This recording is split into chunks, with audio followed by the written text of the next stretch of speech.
Welcome to STV. నా పేరు శ్రావ్య. Bulletin updates చూద్దాం. చిత్తూరు జిల్లా వీకోటలో జరిగిన జర్నలిస్టు హత్యను ఖండిస్తూ నెల్లూరు జిల్లా గూడూరులో జర్నలిస్టులు ఆందోళన నిర్వహించారు. సబ్ కలెక్టర్ కార్యాలయం వద్ద నిరసన వ్యక్తం చేసి అనంతరం ఆర్టీఓ సత్యనారాయణకు వినతి పత్రాన్ని సమర్పించారు. ఈ సందర్భంగా జర్నలిస్టులు జమలుల్గా ప్రభు మాట్లాడుతూ జర్నలిస్టు జగన్మోహన్ రెడ్డిని అత్యంత కిరాతకంగా అంతమొందించడం దారుణమైన చర్య అని అన్నారు.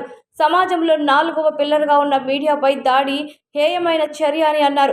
రాష్ట్ర ప్రభుత్వం జర్నలిస్టు కుటుంబాన్ని ఆదుకోవాలని కోరారు. ఈ కార్యక్రమంలో గూడూరు డివిజన్ కేంద్రంలోని ప్రింట్ ఎలక్ట్రానిక్ మీడియా ప్రతినిధులు పాల్గొన్నారు. గూడూరులో మీడియా సమావేశాన్ని నిర్వహించారు సిపిఐ జాతీయ కార్యదర్శి నారాయణ. చిత్తూరు జిల్లా వీకోటలో జరిగిన జర్నలిస్టు హత్యను ఆయన ఖండించారు. మాఫియాలను ప్రశ్నిస్తే హత్యలు చేయడం దారుణమని అన్నారు. ఎర్రచందనంపై వార్తలు ప్రచురిస్తే హత్యలు చేయడం దారుణమైన చర్య అని ఆయన అన్నారు. హత్య వెనుక ఉన్న మాఫియాను బయట పెట్టాల్సిన అవసరం ఉందని తెలిపారు. సమాజంలో మీడియాపై దాడులు ప్రజాస్వామ్యంపై దాడులు చేసినట్టే అని అన్నారు.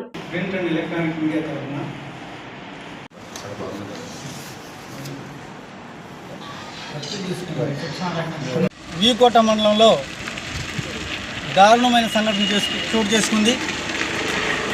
ఆంధ్రజ్యోతి విలేకరి మీద ఆంధ్రజ్యోతి విలేకరి జగన్మోహన్ రెడ్డిపై అతి పాశవికంగా క్రూరంగా కత్తులతో దాడి చేసి హత్య చేశారు. దీన్ని Guduru print and electronic media ముక్త ఖండంతో ఖండిస్తోంది. ఇలాంటి సంఘటనలు చాలా దురదృష్టకరం. ప్రజాస్రవంతిలో ఉండి ప్రజలకు ప్రభుత్వానికి వారధిగా ఉన్నటువంటి మీడియా మీద దాడులు ఇటీవల కాలంలో ఎక్కువైపోతున్నాయి. ఎవరికైనా ఒక వ్యతిరేకంగా వార్త రాస్తే అతని మీద దాడులు, కేసులు, అలాగే హత్యల దాకా వెళ్ళిపోతున్నారు. ఇది చాలా దారుణమైన సంఘటన. దీన్ని మేము పూర్తిగా ఖండిస్తున్నాము. అదేవిధంగా జగన్మోహన్ రెడ్డి కుటుంబాన్ని ప్రభుత్వం అండగా నిలవాలని, దుండగులను కఠినంగా శిక్షించాలని, ఉరిశిక్ష విధించాలని, అలాగే ఆ జగన్మోహన్ రెడ్డి కుటుంబంలో ఒకరికి ప్రభుత్వ ఉద్యోగం ఇచ్చి ఆర్థికంగా ఆదుకోవాలని చెప్పేసి ఈ సందర్భంగా మేము Gudur print and electronic media తరఫున డిమాండ్ చేస్తున్నాం. జరిగిన Andhra Jyothi reporter Jaganmohan Reddy హత్యని Gudur print and electronic media తరఫున తీవ్రంగా ఖండిస్తున్నాం. సమాజంలో 4th ఎస్టేట్గా ఉన్నటువంటి మీడియాపై దాడి ప్రజాస్వామ్యానికి సిగ్గుచేటు. దాడి చేయడమే కాకుండా అంతమొందించి వార్తల సేకరణలో, విధి నిర్వహణలో నిజాయితీగా ఉన్నటువంటి జర్నలిస్టుల మీద ఇటువంటి దాడులు తీవ్రంగా ఖండిస్తూ ఉన్నాం. ఇటువంటివి పునరావృతం కాకుండా చర్యలు చేపట్టాల్సినటువంటి అవసరం ఎంతైనా ఉంది. ఇటువంటి పునరావృతం అయితే ప్రజాస్వామ్యంలో మీడియా మనుగడ కష్టంగా మారే పరిస్థితి నెలకొంది. దీనిపై ప్రభుత్వాలు పునరాలోచించుకోవాల్సిన అవసరం ఎంతైనా ఉంది. విలేకరి జగన్మోహన్ రెడ్డి చిత్తూరు జిల్లా వీకోట సంబంధించిన వ్యక్తి. ఆయన మంచి వార్తలు బాగా రాస్తూ ఉంటాడు. అనేక దుర్మార్గాల్ని బయటకు లాగాడు. ల్యాండ్ మాఫియా, ఎర్రచందనం మాఫియా, మైన్స్ మాఫియా, ఇటన్నిటిపైన ఆయన దోరెత్తి రాస్తున్నాడు. సహజంగా వార్తలు ఎందుకు ఉంటాయి? ఉన్న అన్యాయాన్ని పైకి తెస్తూ ఉంటే దాన్ని బట్టి పరిష్కారానికి ఉపయోగపడుతుంది. అది ప్రభుత్వానికి ఉపయోగం, ప్రతిపక్షాలకు ఉపయోగం, అందరికీ ఉపయోగం. అలాంటి వార్తా సంస్థలు నోరు వేసే ప్రయత్నిస్తే మనకున్నది ప్రజాస్వామ్యానికి 4 స్తంభాలు. దానిలో ఒక స్తంభం జర్నలిజం. ఆ జర్నలిజం స్తంభాన్ని చంపాలని ప్రయత్నిస్తే దుర్మార్గం ఇది.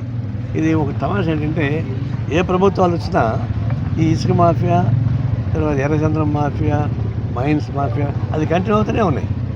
ప్రభుత్వాలు మారుతున్నాయి, కానీ అది మారడం లేదు.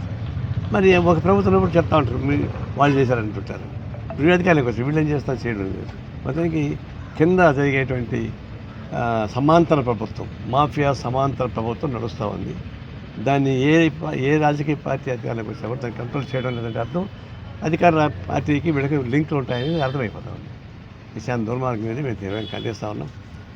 ఇట్లాంటి మాఫియా గ్యాంగ్ని ఉపయోగించకూడదు ఒకటి. రెండోది అసలు మూలకాలను పట్టుకోవాలి. చంపిన వాళ్ళు ఎవరు చంపుండొచ్చు, దానికి ఎవరు బ్యాక్గ్రౌండ్ లేకుండా ఉండరు. ఎర్రచంద్రాన్ని పట్టుకున్నారు, ఒకప్పుడు 20 మంది చంపేశారు. చంపినది ఆగలేదు కదా. ఎవరు వాళ్ళు తీసుకొచ్చారు, ఎవరు దాన్ని మార్కెటింగ్ చేస్తున్నారు, ఎవరు తీసుకెళ్ళి అమ్ముతున్నారు, వాళ్ళు పట్టుకోవడం లేదు.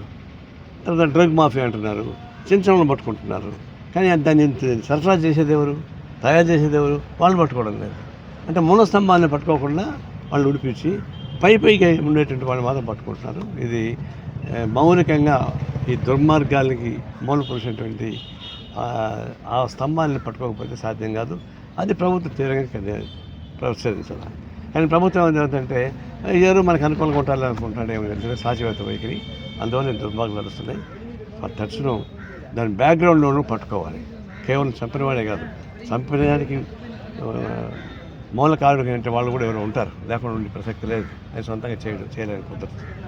అట్లాంటి మౌలికమైన పద్ధతికి ఎంక్వైరీ చేయమని చెప్పి తగిన శిక్ష విధించాలని కోరుతా ఉన్నాం.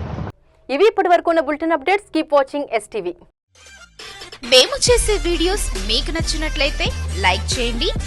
అలాగే మరిన్ని ఇంట్రెస్టింగ్ అప్డేట్స్ కోసం మా STV తెలుగు ఛానల్ ని సబ్స్క్రైబ్ చేసుకోండి.